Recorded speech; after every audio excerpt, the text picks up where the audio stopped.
पाठ पढ़ार इच्छा थिले भी पाठ पढ़ी पारु नाहांती 10 रु ऊर्ध्व छात्र छात्री।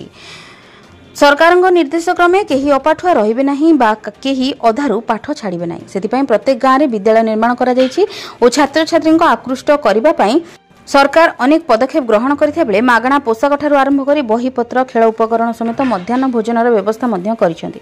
किंतु एते सब सरकारी व्यवस्था भितर मध्य 10 रु ऊर्ध्व छात्र छात्री पाठ पढ़िबा पई इच्छा थिले मध्य अधा पाठुआ होई गाँव रे रहुचंती।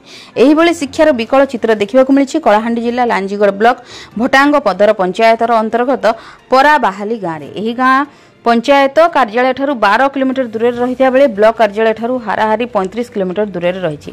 सूचना मते उक्त गाँव में 20 घर आदिवासी संप्रदाय लोके दीर्घ वर्ष धरी बसवास कर शिक्षा स्वास्थ्य गमनागमन और बिजुली भली अनेक मौलिक सुविधार वंचित रहउछंती। उक्त गाँव में पाठ पढ़िबा कौन व्यवस्था नथिबारु वन पहाड़ घेरा आबुड़ा खाबुड़ा रास्ता दे 4 किलोमीटर आम पदर गाँ प्राथमिक विद्यालय को जाइथांती। किंतु सेही स्कूल प्रथम रु पंचम श्रेणी पर्यंत रहिथिबारु छात्र छात्री मानक आगो पाठ पढ़िबारे व्याघात सृष्टि होछि। काहेकि ना आखपाखे उच्च शिक्षा लाभ करिबा पई कोनोसी व्यवस्था नाही, जहा फଳରେ पाठ पढ़िबारे इच्छा शक्ति थिले मध्य अनेक शिशु अधा पाठुआ होई रहिछंती।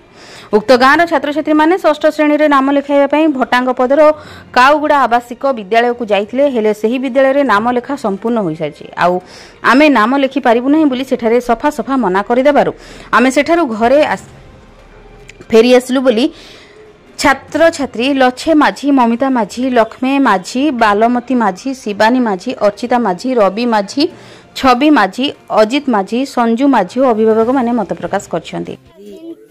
हम गाला पोरावाली पदर पढुतिलो 5 क्लास 6 क्लास पढवा काजे हम आके पाके गारे स्कूल नहीं ना